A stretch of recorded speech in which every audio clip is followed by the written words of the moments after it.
Olá a todos, como estão? Espero que todos bem. Comigo está tudo bem também. Estamos aqui para a nossa aula de número 5, agora iniciando um capítulo novo de processos. Até enviei um e-mail, uma notícia para vocês, fazendo uma correção. Eu tinha planejado essa aula para ser síncrona, mas revisando slides, arrumando algumas coisas, eu percebi que ela é daquelas muito teórica. Então, vale a pena aí vocês eu fazer ela gravada, vocês assistirem com o tempo, porque é um daqueles conteúdos densos. Na próxima aula, como a gente entra em comunicação, é das partes, dos capítulos mais práticos, né? A gente vai ter programação ali com a parte de RMI, sockets, então vai dar para a gente brincar um pouco e tornar a aula à distância, que já é meio pesada, um pouco menos enfadonha. Tá joia? Então seguimos o nosso conteúdo hoje com essa aula assíncrona. O processos é o capítulo 3 do livro. O nariz está coçando, não se espantem, é rinite, é só o tempo mudar, o nariz ataca. Não é Covid, eu acho. Então, capítulo 3 do livro. A gente vai abordar uma boa parte dele, como eu já comentei outras vezes. Dificilmente a gente vai explorar um capítulo por completo. Sempre tem coisas que vão além do que a gente precisa e que podem ser complementados com a leitura. Esse capítulo de processo, não sei se vocês lembram quando a gente começou a disciplina, que a área de sistemas distribuídos ela é um misto, né? De sistemas operacionais, redes e desenvolvimento de aplicações, obviamente, distribuídas. Esse é um daqueles que puxa quase que 100% para sistemas operacionais, né? Então, muita coisa aí vocês vão lembrar, conceito de processo, escalonamento, só que aí a gente vai puxar para o lado de thread, multithread, que é o que mais interessa para a gente na programação de sistemas distribuídos, conceito que a gente vai levar pro próximo assunto, pro próximo capítulo da semana que vem, de comunicação. Então esse é um daqueles capítulos, às vezes a gente vai dizer, esse aqui tem um serviço de nomes, que é depois de comunicação, redes, 100% redes. Processo, e que poderia jogar quase esse 100% também, esse 100% para sistemas operacionais. Tá joia? Mas claro que a gente sempre tem o viés dos sistemas distribuídos, obviamente, né? Não é uma coisa tão pura assim. Mas então vamos falar sobre processos, né? O processo, quando a gente está no mundo da computação, é algo que se torna muito natural para a gente, né? Até mesmo o convívio e uso do sistema operacional, para quem usa um pouco mais, nem precisa tão profundamente, mas pouca coisa mais, já lidar com o conceito de processo. No Windows, tem o gerenciador de tarefas ali que você consegue acompanhar os processos. No Linux, você consegue ver isso um pouco mais em detalhe, né? Consegue matar processos. No Windows também. Digo, no Linux, você consegue ver a coisa mais crua ali em linha de comando. Mas, enfim, é algo que tá intrínseco ao sistema operacional. Tendo um conceito mais comum, mais natural, dizer que um processo nada mais é do que um programa em execução, né? Um programa por si só é algo estático. A partir do momento que ele é executado e é tornado dinâmico, né? E precisa de memória, e precisa de disco, e precisa de CPU, ele pode ser chamado de processo. Da perspectiva do SEO, gerenciamento e escalonamento de processos são um ponto crucial do seu funcionamento, né? Eu e vocês que já conhecemos bem o funcionamento do sistema operacional, sabe que escalonamento de processo é um dos pontos críticos. Quando a gente está estudando, é um dos capítulos que mais a gente explora, né? Vocês lembram lá dos algoritmos de escalonamento? Até porque originalmente, hoje a gente fala em CPUs multiprocessadas, computadores multiprocessados, mas se a gente pensa na origem de tudo, né, uma CPU monoprocessada, ela conseguia executar um programa por vez. E aí jamais a gente vai imaginar um sistema operacional, né, que trabalha com vários processos, vários programas rodando em paralelo, né, que esse processo vai ocupar a CPU e vai rodar até o fim e só vai liberar para o próximo quando ele terminar. Seria impossível pensar um computador funcionando dessa forma, né? Cada um ganha o seu tempo, tem a sua prioridade para ocupar a CPU e fazer a sua execução, de forma que, né, isso a gente vai falar muito na transparência, e ainda falando de processo, não de thread, de forma que o usuário perceba minimamente que está havendo esse escalonamento, esse chaveamento do CPU, agora esse processo, agora um pouco desse, agora um pouco daquele. Às vezes a gente sente o engasgado, dá aquela travada, mas é muito pouco, principalmente hoje em dia. Essa é a função do sistema operacional, né? Claro que hoje está, com tudo que evoluiu em termos de hardware, principalmente de processamento, isso se torna cada vez mais imperceptível. Em sistemas distribuídos, a gente tem que ver outras questões, né? Não só a do escalonamento, coisa que a gente vai ver hoje. Um exemplo, a utilização de multithreading para criar sistemas cliente-servidor eficientes. Então, o multithreading ele vai existir tanto do lado do cliente, ele vai ter sua utilidade e muito maior ainda do lado do servidor. Para quem eu não sei, essa é um dos pontos, né, que a gente sente falta da aula síncrona, né? Principalmente aula presencial. Porque mesmo a síncrona ER, vocês dão um pouco de retorno, né? Vocês, de forma geral, não a turma de vocês. Eu não sei o que vocês viram de thread, né? Talvez em orientação a objetos, certamente não. Talvez esse plano de redes, dependendo do professor, Sócrates devem ter visto, né? Mas ele vai chegar no conceito de thread, né? Que nada mais é do que como se fosse um processo, né? Rodando ali interno, e multithread já dá a ideia de vários subprocessos, vários processinhos, várias threads. A gente vai chegar nisso.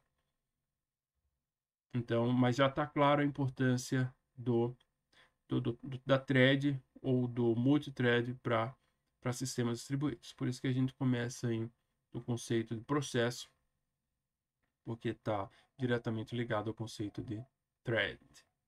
Para cada processo existe um espaço de memória reservado, obviamente, né? Cada processo, você pode imaginar um programa, né? Tá, eu rodei um navegador, rodei um editor de texto, rodei um jogo, um gerenciador de arquivo, um visualizador de imagem, um editor de outra coisa, uma planilha. Cada um vai estar ocupando a CPU lá em determinado momento. E também, obviamente, cada um vai ter o seu espaço de memória, né?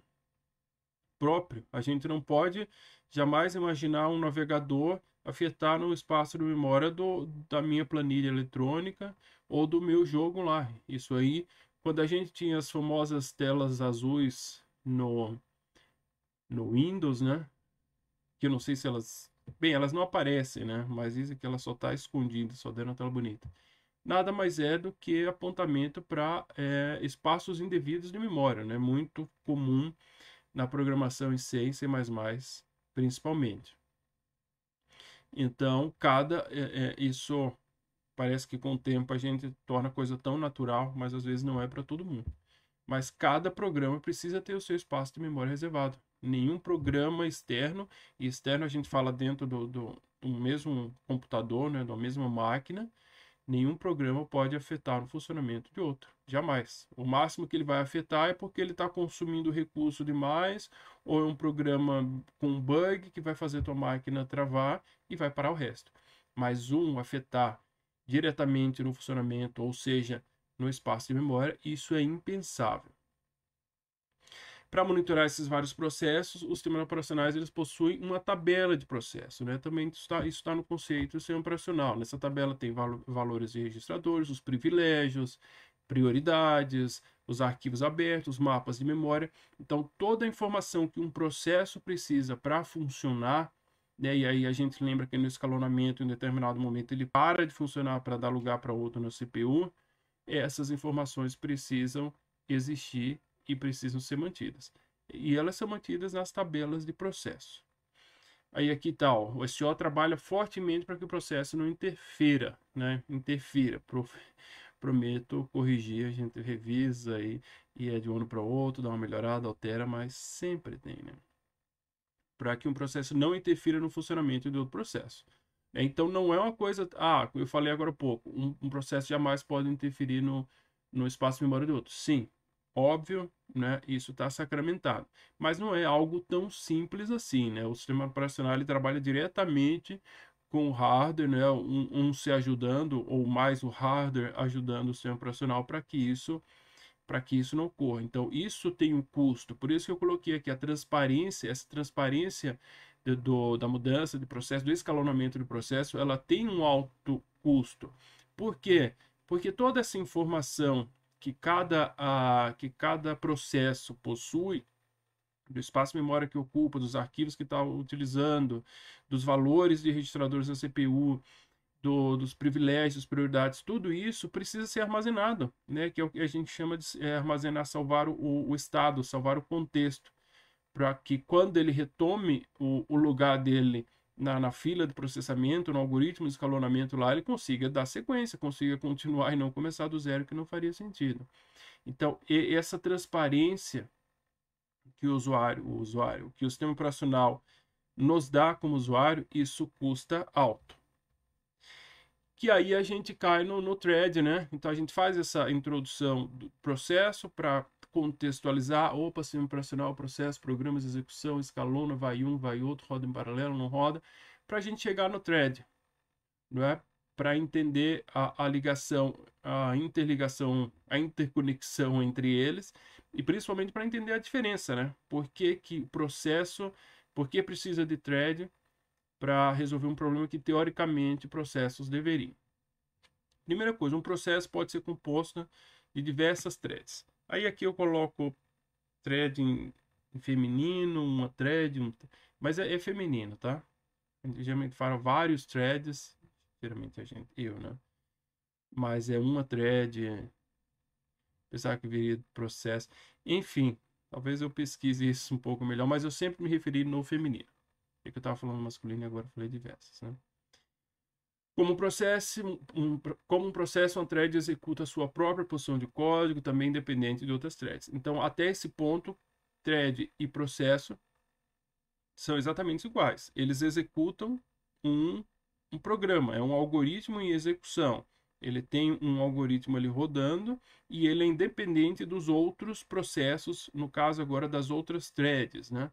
Então, o processo ele possui várias threads, é como se fossem subprocessos, e fazem a mesma execução ali de um programa e também de forma independente. Por outro lado, no caso da thread, não existe nenhum esforço, como há por parte do sistema operacional, em se conseguir essa transparência, se isso significar perda de desempenho, que geralmente significa, né? Quando a gente fala que é custoso, né, que custa caro, a gente não fala só em termos financeiros, né? A gente fala em você ganhar uma coisa e abrir mão de outra. E abrir mão de outra, muitas vezes, é o desempenho. E no caso de thread, eles não estão dispostos, elas não estão dispostas a isso. Ela foi desenvolvida, foi pensada de tal forma que diz, olha, isso vai ficar na mão do programador. Se ele quer deixar transparente, ele que faça de tal forma, sabendo que corre o risco de perder desempenho. Se essa transparência não for um pré-requisito, ótimo, né? Ou se essa transparência for afetar no desempenho o desempenho for mais importante, então não se faz transparência. Então, essa é a primeira grande diferença entre processos e threads. Então, aqui a concorrência não é transparente para o desenvolvedor. Então, o desenvolvedor, os contextos, né, que existem no processo também existem no thread, de estar pronto, de estar executando, de estar esperando, de estar bloqueado, né? Basicamente, os mesmos estados, os mesmos contextos do processo. No entanto, no caso de threads, o desenvolvedor, o programador é que vai controlar isso. O contexto de thread consiste em nada mais do que o contexto da CPU, né? Junto com algumas outras informações para o gerenciamento das threads. Então, isso que eu falei agora há pouco é o estado, da mesma forma, o estado de um processo, se ele está pronto, esperando para executar, se ele já está executando, se ele está esperando ou se ele está bloqueado. Ser multithread não implica em perda de desempenho em relação ao sistema monothread, né? Única thread, multithread. Na verdade, a ideia é exatamente o oposto, né? Se a gente fala que multithread, a gente alega aqui que trabalhar pela transparência pode implicar em perda de desempenho. A ideia do multithread é exatamente o oposto. É que a partir do momento que você quebra aquele processo ou aquele subprocesso em vários outros, a ideia é que isso rode em paralelo e se ganhe em desempenho. Proteger dados contra acesso inadequado por threads dentro de um único processo fica inteiramente a cargo dos desenvolvedores. Então, a gente está vendo que cada vez mais vai jogando para nós, desenvolvedores, fazer todo o controle ali, né, que no caso do processo é o sistema operacional que faz. Sendo assim, o desenvolvimento de aplicação multithread é uma tarefa geralmente complexa. Vocês na oitava fase, estou na sétima, oitava fase, vocês têm a disciplina de programação paralela, né? Então vocês vão ver isso aqui muito mais de forma aprofundada. Não sei que linguagem, o último professor foi o professor Manassés, mas não sei que linguagem geralmente é C, C++ ou o próprio Java, mas isso aqui vocês vão ver de forma muito mais aprofundada e ver o grau de complexidade que programas paralelos ganham. Mas, por outro lado, ganha-se muito em desempenho, né? Como é que funciona? Agora a gente vai ver os benefícios ou as características de threads em sistemas não distribuídos inicialmente, né? Para a gente perceber que já aí tem, e muito mais vantagem em sistemas distribuídos, principalmente do lado do servidor. Há vários benefícios proporcionados pela utilização do multithread em um sistema desktop, né? Em um computador, mesmo desconectado, totalmente offline, sem internet, a gente já percebe esses benefícios. O mais importante é que no sistema monothread, quando a chamada bloqueadora de sistema é executada, toda a aplicação é bloqueada. Então, se eu penso num programa que ele é monothread, que ele roda como um único processo, qualquer ação que eu faça, né, que essa ação seja bloqueadora, um exemplo básico, fazer uma leitura de um arquivo ou salvar um arquivo, enquanto essa ação estiver sendo executada, o programa se permanecer bloqueado, eu não faço mais nada. Ele vai parecer como se estivesse travado, né? E isso a gente dificilmente percebe em qualquer aplicação hoje em dia. Quando você salva, você na verdade, os programas hoje salvam automaticamente, né? Está salvando, está abrindo e você está manipulando ali o arquivo. Imagine, por exemplo, o que eu trago aqui como caso, planilha eletrônica, né? Planilha eletrônica eu nem imagino a complexidade, né? Uma coisa tão simples, tão do dia a dia, mas a programação dela, como ela é complexa, porque você está ali numa célula e tem referências 1000 referências, né, à tua célula, todas são independentes, se altera o valor, tudo tem que se atualizar ao mesmo tempo, buscar outra referência, referencia outra aba, outra planilha, um outro arquivo, e a coisa funciona dinamicamente. Ou algo mais simples, os próprios editores de texto, né? Você está ali digitando, ele está fazendo o ajuste ali de configuração de tamanho de fonte, de parágrafo, ele está fazendo a verificação ortográfica, ele está salvando, e tudo isso rodando paralelamente graças a sistemas multithread. Então, quando a gente fala em multithread, parece algo tão... ou quando a gente traz o conceito, não parece coisa de grandes aplicações. Não, é parte do dia a dia, já há muito tempo nosso. Claro que com possibilidades muito além dessas que eu acabei de citar. Já em sistemas distribuídos, a gente consegue, como acabei de falar, soluções mais sofisticadas, né? Uma importante propriedade de threads é que eles podem proporcionar um meio conveniente de permitir chamadas bloqueadoras em um sistema sem bloquear, né? Isso acabamos de falar, ficou meio repetitivo. Por esse motivo, threads são considerados uma ótima opção para utilização em sistemas distribuídos. Facilita a manutenção de múltiplas conexões ao mesmo tempo.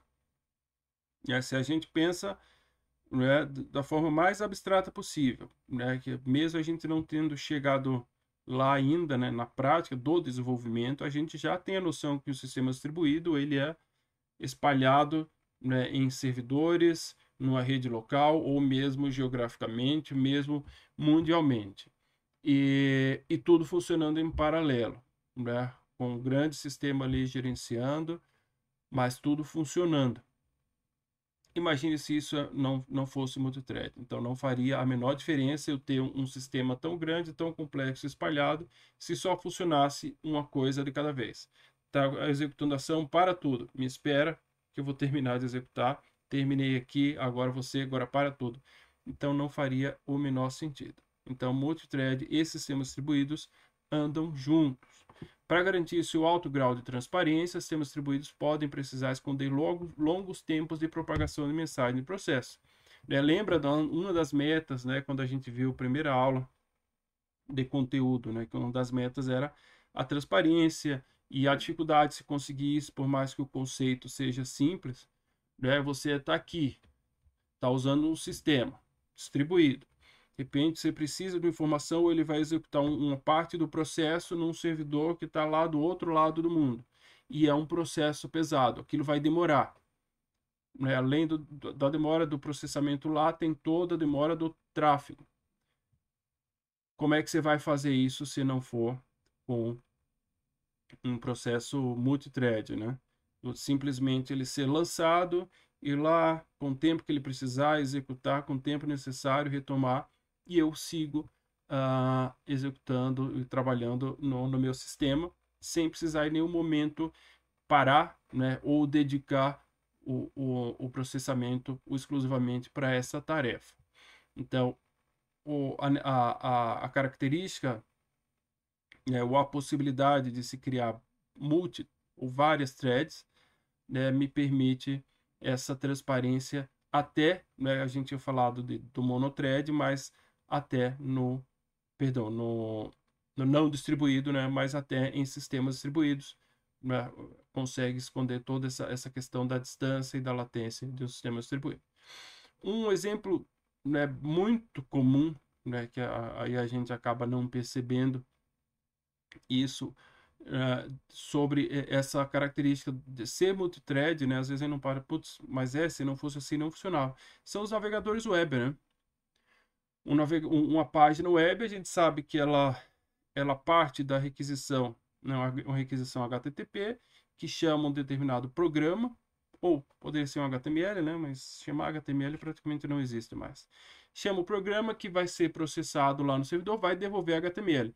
E esse HTML, quando volta, sai puxando uma outra coisa.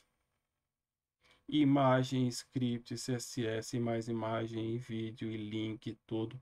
Então ele vai se compondo, né? E isso a gente percebe facilmente quando a gente carrega uma página, acessa uma página, que ela não... Tá ali o browser branquinho, digite videira FC do BR. Enter. Tá tudo branco. Pum, página pronta. Não. Isso acontece quando a conexão está muito rápida, uma página leve ou já está no cache. Mas o natural é ela ir chegando e monta, e chega a imagem e ela vai se ajustando e está ali pronta, né? Por mais que seja cada vez mais rápido, né? A gente ainda consegue perceber isso.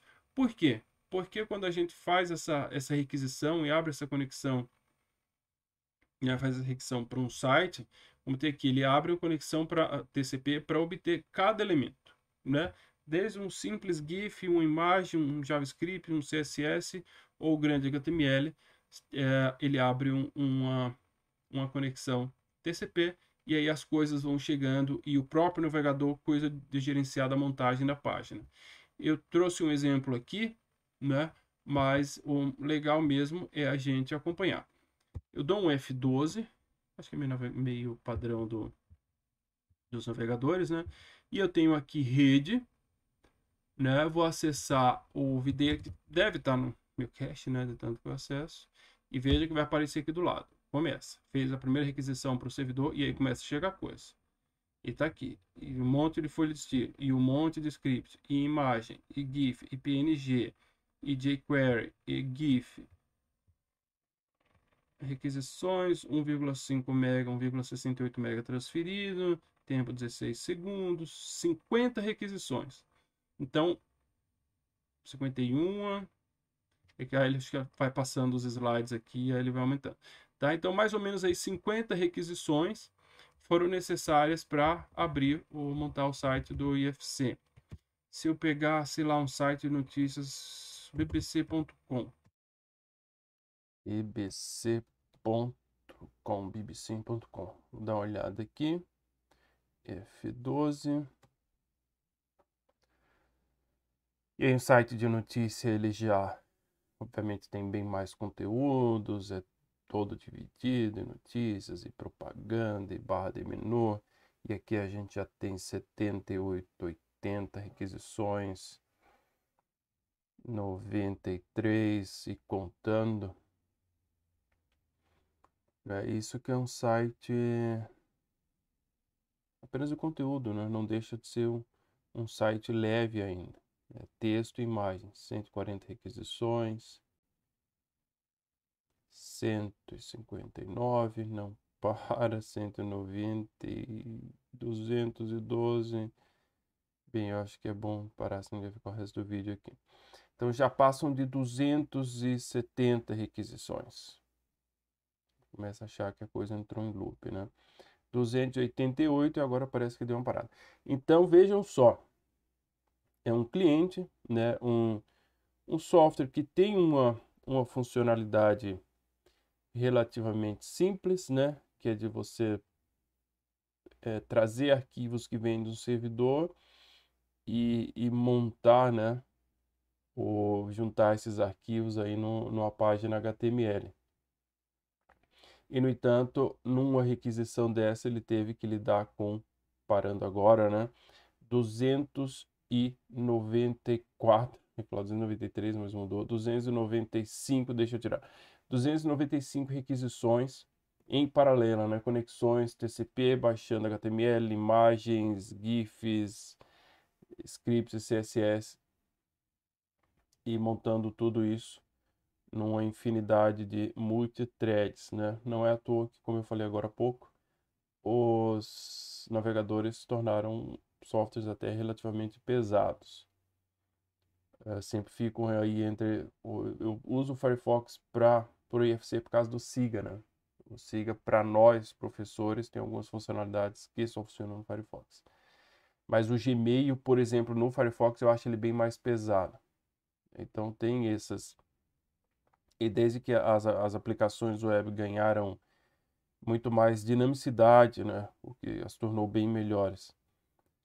Chegando próximo aí de aplicativos desktop, às vezes até melhor, né, do que a gente tinha em aplicações desktop. Os navegadores se tornaram softwares bem pesados, às vezes só rodando ele a máquina, inclusive meu cooler aqui já disparou, mas claro que tem o OBS também. Mas enfim, a gente percebe aqui facilmente a importância do multithread do lado cliente, né? E a gente nem está falando de rede, nem está falando necessariamente de acesso a sistemas distribuídos, nada. É uma aplicação roda no lado cliente que pode rodar até offline, como foi o exemplo ali da planilha eletrônica ou do próprio editor de texto. Do lado servidor, a coisa ainda se torna mais importante e mais essencial e, obviamente, também mais complexa, né? A ideia do paralelismo sempre vai ser, né? Sempre é uma palavra complicada de usar, né? A gente não deve usar isso em textos acadêmicos, mas ela vai ser, vou repetir sempre, voltado para o ganho de desempenho, né? Por mais que ali no início a gente tenha falado só a questão da transparência, né, do thread pode acabar perdendo em desempenho se você tratar demais isso, mas a ideia realmente o que acontece na prática é o ganho de desempenho. E no cliente, como eu falei, já ficou claro, do lado do servidor isso fica muito mais claro e muito mais evidente, inclusive. Trago um exemplo aqui que tem no livro, que é o caso do uso de servidores de arquivo, né, em requisições de aplicações distribuídas. Né? Sempre que chega uma requisição no servidor, é muito comum o acesso a um servidor de arquivo, seja para leitura ou para escrita de arquivo, né? Falando até mesmo do próprio serviço de banco de dados, né? Que tem os seus dados ali armazenados em arquivo. A gente sabe também desde a orientação dos sistemas operacionais, eu vejo um I/O ali, sei lá que o O já vai para orientação, quer ir para orientação objeto. Sistemas operacionais que as operações de I/O, de entrada e saída, de leitura e escrita, e ainda mais em disco, né, se a gente fala de discos mecânicos, que hoje estão cada vez ainda muito utilizados, principalmente em servidores, porque os flash memories, os SSD que a gente tem para ou em celulares ou já mesmo desktops ou notebooks, eles ainda são mais caros, mas como a gente não precisa de tanto espaço, aquilo é suficiente. Mas falando a nível de servidor, né, ainda é um investimento alto. Eu, na verdade, para ser sincero, nem sei em que ponto já se chegou a esse tipo de infraestrutura para servidores. Mas o fato é que leitura escrita é lenta, né? Mesmo seja em SSD, que é bem mais rápido, mas é um processo lento para o computador. E se a gente falar em discos, né, os famosos HDs, então a coisa se torna mais lenta ainda. E elas são chamadas, ditas bloqueantes, né? Porque no momento que você está acessando ali o disco e esperando a resposta, tudo para em função daquilo, né? Independente se é leitura ou escrita, né? E se a gente fala de grandes arquivos, seja leitura ou escrita, isso vai se tornar ainda mais lento. Então a gente tem sim a necessidade de processos paralelos para que esse bloqueio dessa função, dessa tarefa, não bloqueie todo o resto do sistema, né? Ficar tudo parado ali, fazendo uma escrita no arquivo, enviei dados, está escrevendo, então todo mundo para, porque o bonitão ali tá escrevendo e a gente não pode fazer mais nada. Não faz o menor sentido, né?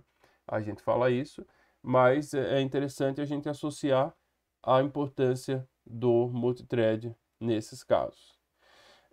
Como é que seria um comportamento padrão uma arquitetura, né, ou um case padrão de como se tratam essas requisições no caso de servidores de arquivo, né? De arquivos. Então, a coisa funciona mais ou menos na forma padrão, no sentido de que chega uma requisição, trata a requisição, devolve a resposta. A diferença aqui é que a gente vê a existência de dois papéis distintos.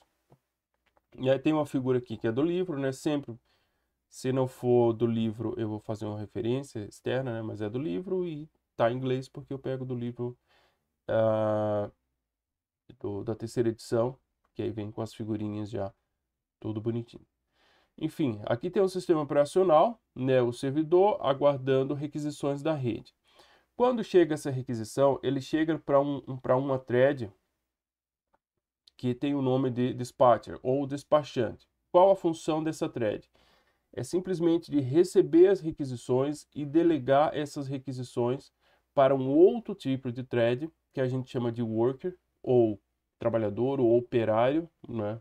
O sistema operacional gosta, a área de sistema operacional gosta bastante desse termo, né? Do operário.